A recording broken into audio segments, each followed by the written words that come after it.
Comparando-se com a pintura metálica, o principal problema da repintura com os pigmentos novos é a pintura de retoque. Principalmente com 3 camadas perolizadas, ficam muito visíveis as bordas da área de transição. Desta forma, técnicas especiais são necessárias para tornar o reparo invisível nas camadas da cor de base. Assim, não seria nenhum exagero dizer que se alguém consegue realizar a pintura de 3 camadas perolizadas, conseguirá sem nenhum problema fazer qualquer pintura de retoque. Assim, agora vejamos o processo de retoque para as pinturas de 3 camadas perolizadas. Inicialmente deve-se ajustar a cor da base. A base colorida usa cores perolizadas do tipo interferente, que podem ser vistas através das camadas superficiais da pintura. Ao realizar o ajuste da cor, faça o lixamento da camada de verniz de acabamento e da camada perolizada com lixa d'água. Deve-se trabalhar verificando para que não haja o excesso de lixamento. Com o aparecimento da camada da base colorida, recomenda-se fazer o seu polimento utilizando o composto abrasivo para que haja uma perfeita combinação de cores. A cor de acabamento das pinturas de 3 camadas perolizadas poderá variar muito se o ajuste das cores não for bem realizada. Deve-se, portanto, tomar muito cuidado neste ajuste.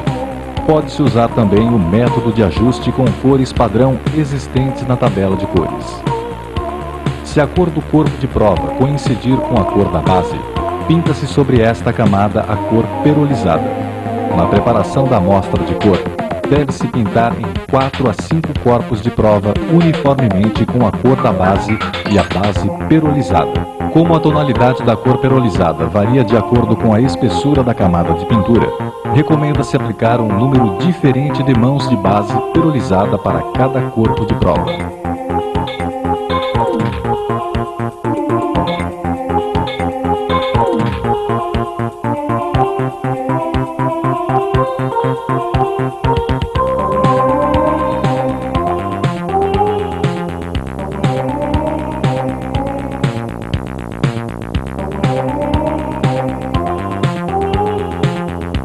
A comparação das cores perolizadas é facilitada quando for feita com a luz direta dos raios solares, ou debaixo de fonte de luz artificial de 250 watts, ou ainda se utilizarmos uma lente de aumento com a luz.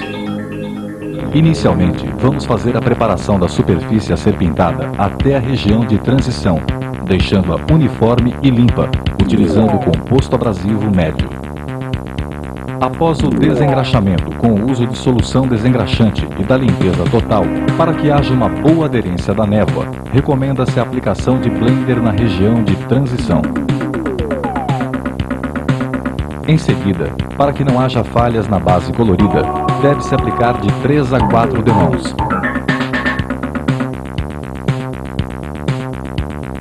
Para o acabamento final, pinta-se adicionando thinner de tal modo que as bordas da transição fiquem bastante suaves.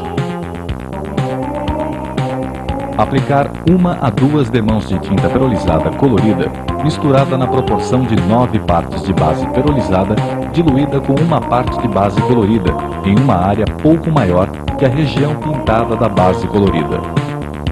Em seguida, faça a aplicação da base perolizada em mesmo número de mãos e dentro das mesmas condições utilizadas para o ajuste e definição da cor feita anteriormente. Caso haja alguma diferença na coloração devido à aplicação e como a sua correção é muito difícil, então recomenda-se que se respeite o intervalo de 5 minutos entre a aplicação de mãos ou se utilize a ventilação forçada por jato de ar. Da pintura de base perolizada, por fim aplica-se algumas demãos do verniz de acabamento. E caso seja necessária fazer a emenda do verniz de acabamento, aplica-se inicialmente o blender. Em seguida, aplica-se o verniz de forma a se obter uma transição suave com o blender.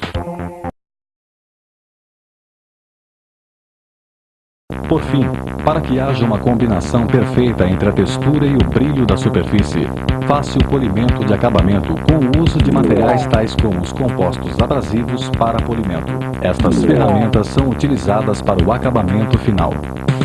Após a pintura final, se houver na superfície da carroceria corpos estranhos tais como sujeiras, restos de raspagens e tintas escorridas, deve-se eliminá-los utilizando a lixa número 1200 a 2000, com auxílio da água ou água e sabão. Se for utilizar a pedra abrasiva, recomenda-se aquela com granulação 1200 a 2000, juntamente com compostos abrasivos de partículas ultra finas. Para a recuperação da superfície, pode-se utilizar o mesmo processo. Aplicando o composto abrasivo com partículas finas com boina de algodão, pode-se eliminar as marcas deixadas pela pedra abrasiva ou pela lixa. Os resíduos secos que se acumulam na boina de polimento poderão causar danos na camada de pintura. Quando for utilizar a máquina politriz nas proximidades de vincos, há possibilidade de remoção do material em excesso. Deve-se tomar cuidado, então, para que a máquina politriz seja movimentada para a esquerda e direita, acompanhando sempre a superfície de pintura. Para os locais onde é muito difícil a utilização da máquina politriz, como nos vincos, por exemplo, pode-se utilizar o polimento manual. Com a utilização de uma boina de esponja bem macia juntamente com um composto abrasivo de partículas ultra finas, pode-se dar o brilho na superfície metálica. Para esta operação, não se deve aplicar muita força, realizando movimentos circulares com a boina sobre a superfície.